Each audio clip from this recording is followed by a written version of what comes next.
Hello, this slide presentation will discuss the steps in pricing decision problems and target pricing problems.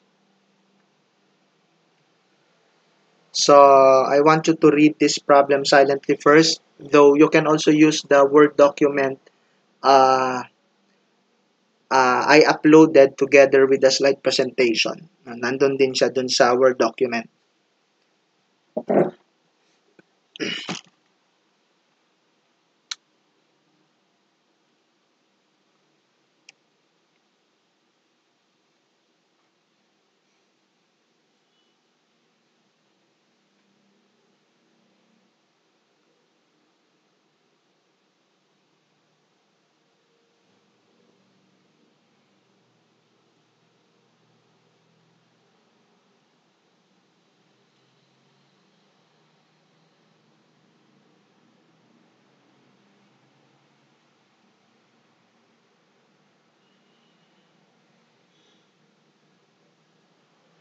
So assuming that the company uses absorption costing approach to cost plus pricing, how much will the target selling price for one unit be? So our solution, so the absorption costing manufacturing cost per unit, 12 plus 8 plus 6 plus 140,000 divided by 10,000. So that's the fixed cost. Balikan lang natin siya dito sa ating ano. Yan. So, base kasi dito, meron tayong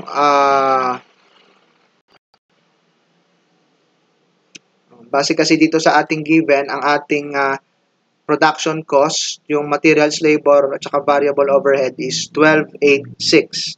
Tapos may fixed overhead na 140,000. So, i-divide mo siya doon sa 10,000 units produced and sold each year. No? So, kaya ang ating solution for absorption costing is 12 plus 8 plus 6 plus 140,000 pesos divided by 10,000. So, 40 pesos. So, target selling price, kung meron siyang,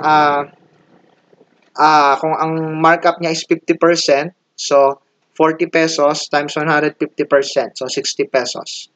For contribution approach manufacturing cost per unit, so ang kukunin mo lang for cost ay yung 12,806 na variable manufacturing cost plus yung 4 pesos na variable expenses. So, balikan lang natin yung dating slide dito. Ayan.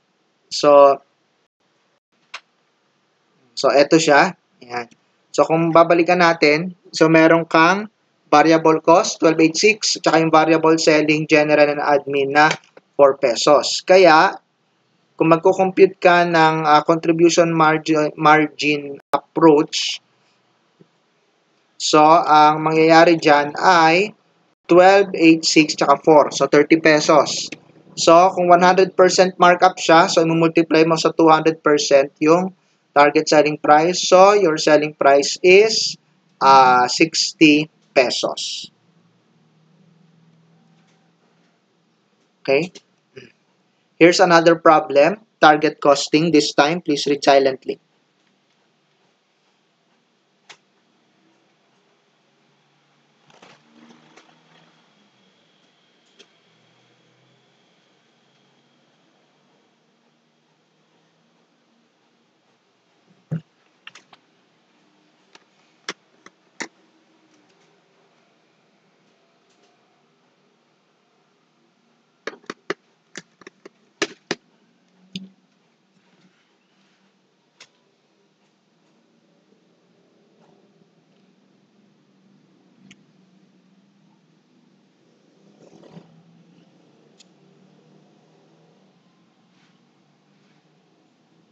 Okay, so we are asked to compute for the target cost. So, our solution. So, ang target sales ay 12,500 pesos times, I think that's 12,500 units. Sorry, medyo konting typo lang. So, that's 12,500 units times 1,300 pesos. Okay? So, nagkamali lang ng peso sign. Okay? Still, the target sales is 16,250,000. Ang target net income is 20% of the investment. So, 20% of 5 million. So, 1 million. So, therefore, ang target cost of goods sold ay 16,250,000 less the target net income of 1 million. So, 15,250,000. You divide it by the number of units. So, your target unit cost is 1,220. This ends my discussion, and I'm leaving you with this quote from George Kennan: "Heroism is endurance for one moment more." Thank you for your attention.